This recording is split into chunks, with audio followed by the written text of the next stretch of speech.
Bonjour, nous sommes le jeudi 27 septembre 2018 et aujourd'hui ma petite causerie s'intitulera États-Unis, Europe, tout le monde rit. Et je vais commencer par vous rapporter un événement de grande hilarité. Je vous l'ai déjà mentionné, vous avez dû voir ça dans vos journaux. Ça se passe, si j'ai bon souvenir, lundi dernier devant l'Assemblée des Nations Unies à New York. Et Monsieur Trump, président des États-Unis, fait un discours où il manie avec enthousiasme l'auto-admiration, comme d'habitude, et il dit pratiquement aucun autre gouvernement américain n'a obtenu autant de résultats que le mien en moins de 2 ans. Et ça commence par une sorte de murmure dans la salle. Et quand il est un peu interloqué, c'est un grand éclat de rire qui éclate parmi les représentants de toutes les nations rassemblées là. Et là, dans un geste qui lui est inhabituel, Monsieur Trump sourit et dit bon, je m'attendais pas à cette réaction-là. Et cela, ça montre que Monsieur Trump a changé, que Monsieur Trump s'est réconcilié avec l'événement de sa disparition prochaine à la tête des États-Unis. Il y a eu un tournant, c'était la saisie des documents de son avocat, de M. Michael Cohen. Et à partir de ce moment-là, monsieur Trump, au lieu de continuer à se battre la poitrine comme il le faisait autrefois, s'est exercé à différents moments à l'autodérision, à l'humour noir à propos de lui-même. Il sait ce qui va se passer. Il est probablement davantage au courant que nous. Il sait si ce sera une accusation de haute trahison, s'il sera impeached avec le passage d'une majorité démocrate au Sénat et au Congrès aux États-Unis en novembre. Il sait sans doute d'autres choses. Il sait que M. Mueller, ancien directeur du FBI, conseiller, procureur spécial à tous les dossiers sur l'argent sale recyclé dans les affaires de M. Trump, le fait qu'il soit peut-être compromis déjà même depuis les années 80, c'est-à-dire victime d'un chantage à l'époque de l'Union soviétique et plus récemment de la Russie. Il doit savoir, lui, ce qui s'est passé, et il doit savoir que chaque fois qu'il a dit qu'il y avait une ligne rouge qui avait été dépassée, quand on commençait à s'intéresser à ses affaires, quand on commençait à s'intéresser à sa famille, et ainsi de suite, Monsieur Trump sait que ses jours sont comptés. Et c'est ça qui lui donne cet humour de potence, comme on dit en anglais, gallows humor, humour noir en français. Alors aujourd'hui c'est jeudi, il y a aussi aux États-Unis il y a deux événements importants. Monsieur Rod Rosenstein, le numéro 2 du ministère de la Justice, se rend dans une rencontre avec Monsieur Trump où ils vont discuter des implications ou non du fait que la presse, le New York Times a révélé que M. Rosenstein, à différentes époques, avait envisagé de mettre M. Trump sous écoute, c'est-à-dire que lui-même se barderait de fil dans toutes les directions, mais bien caché dans ses entretiens avec M. Trump, ou bien qu'on invoquerait le 25e amendement de la Constitution qui permet aux membres du gouvernement de M. Trump, de tout président, de le démettre de ses fonctions si ce cabinet détermine qu'il n'est plus en état de gérer le pays. Alors, je vous ai donné différentes interprétations de qu'est-ce que c'est que cela, pourquoi est-ce que le New York Times a essayé de descendre en flamme ce monsieur Rod Rosenstein qui avait l'air plutôt de défendre les valeurs de la République contre les errements et autres divagations de monsieur Trump.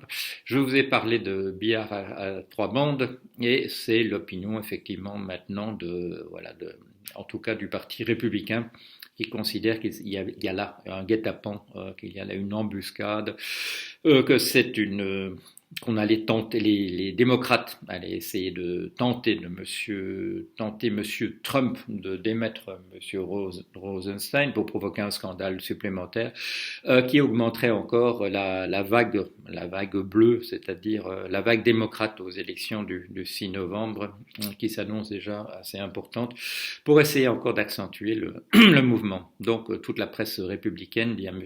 Trump, surtout, c'est un piège, surtout ne démettez pas M.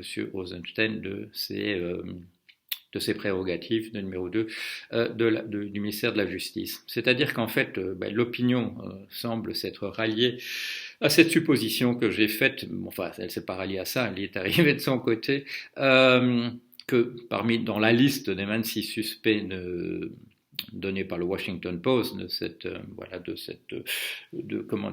rébellion, de cette jacquerie au sein du gouvernement américain. Monsieur Rod Rosenstein ne se trouvant pas sur cette liste de 26, et j'avais signalé que, à mon avis, c'était le candidat. Pourquoi ? Parce qu'il avait déjà dit des choses semblables auparavant. Et donc maintenant, en tout cas, bien entendu, l'appareil républicain soutient M. Rod Rosenstein, d'autant que dans sa déclaration de Robin des Bois masquée, il avait bien dit que M. Trump, d'une certaine manière, avait quand même déjà fait des choses très utiles pour le Parti républicain, comme la dérégulation financière et la baisse de taxation sur les grosses entreprises et sur les grosses fortunes. Donc c'est bien quelqu'un du côté du Parti républicain, et ce parti a raison de le soutenir, et surtout vis-à-vis d'un monsieur Trump complètement déboussolé, de lui dire attention, casse-cou. Alors, du côté républicain, on n'est pas à la fête non plus, parce qu'aujourd'hui, jeudi, va venir témoigner devant le Sénat Madame Blasey, j'oublie son prénom, Christine Blasey Ford, cette dame qui s'est élevée en signalant que M.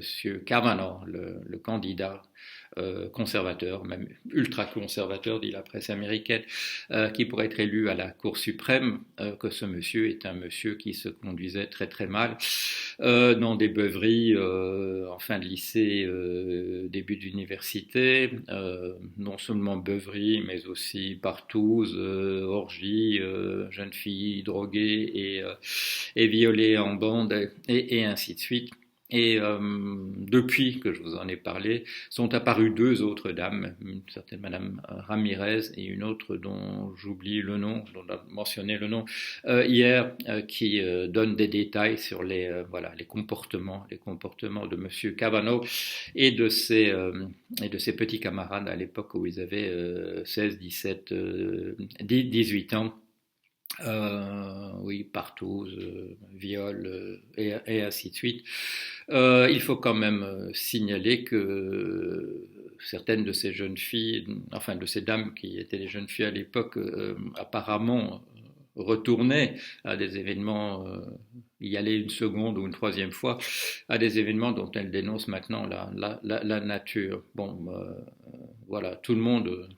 Qu'est-ce que ça nous montre ? Ça nous montre des élites américaines, et ça peut exister sans doute dans d'autres pays également, qui émergent petit à petit à l'âge de 18 ans de beuveries, de comportements débridés, et ça leur retombe au coin de la figure le jour où ils se présentent à la Cour suprême, comme candidat à la Cour suprême. Alors qu'est-ce que ça nous montre ? Tout ça nous montre un pays,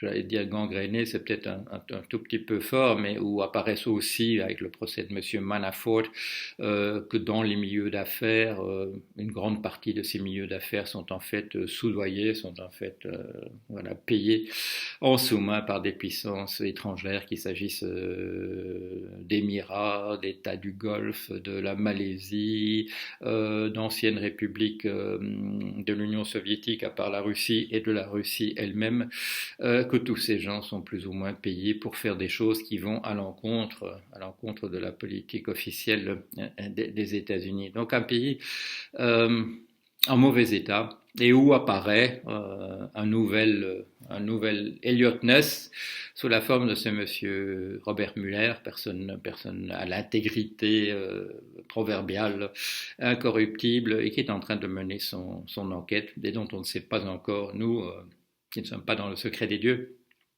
ce qui va émerger de cela. Mais Il en émerge déjà, sans même qu'il se prononce d'une quelconque manière, un portrait des États-Unis avec effectivement des élites plus ou moins alcoolisées depuis l'âge de 15 ans, un milieu des affaires vivant à coups de pots de vin de puissance étrangère qui essaient de pousser leurs pions. Ce qui va paraître, en tout cas, quoi qu'il arrive, et quand M. Trump aura disparu de l'horizon, ce sera un pays avec une sérieuse gueule de bois. Et le parallèle avec Elliot Ness sera sans doute fait par d'autres que moi. Où là, à l'époque, c'était un pays rongé par le gangstérisme à tous les niveaux, qui est sorti avec une nouvelle intégrité, du moins pour un certain temps, et j'ai l'impression qu'il y aura des examens de conscience sérieux du côté des États-Unis sur la manière dont fonctionne le pays. Alors, est-ce à dire que tout va mieux ailleurs? Non, j'ai dit États-Unis, Europe, et je vais faire quand même quelques petites remarques sur ce qui se passe parmi nous, où l'on voit par exemple des photos de M. Benalla brandissant des pistolets à une époque bien antérieure à des événements récents, où l'on voit Monsieur Zemmour dire que s'appeler Aptassou c'est une insulte à la République, et sans penser probablement au fait qu'un autre zigoto pourrait bientôt se lever et dire qu'un nom comme Zemmour est une insulte à la République, pourquoi pas? Moi, je vous parle librement puisque je m'appelle Paul Jorion et que je peux même vous montrer ça. C'est un nom bien de chez nous, bien de chez nous. Le seul problème dans mon cas, c'est que je ne suis pas français et que vis-à-vis de la République, étant belge, je suis quand même en défaut d'une manière, là aussi, je dirais, assez solide. Bon, qu'est-ce qu'il y a encore en France? Ah oui, il y a Monsieur Campion qui nous dit que les homosexuels sont des pervers.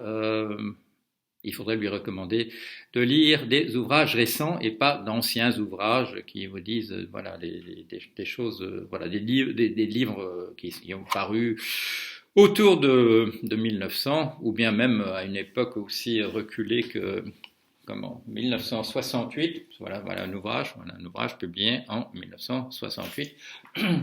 Ça s'appelle donc Vocabulaire de la psychanalyse, avec des gens connus, hein, c'est des gens qui ont laissé leur nom. Messieurs Laplanche et Pontalis. Pontalis est mort récemment. J'ai eu la chance de le connaître un peu. Et dans cet ouvrage, à la page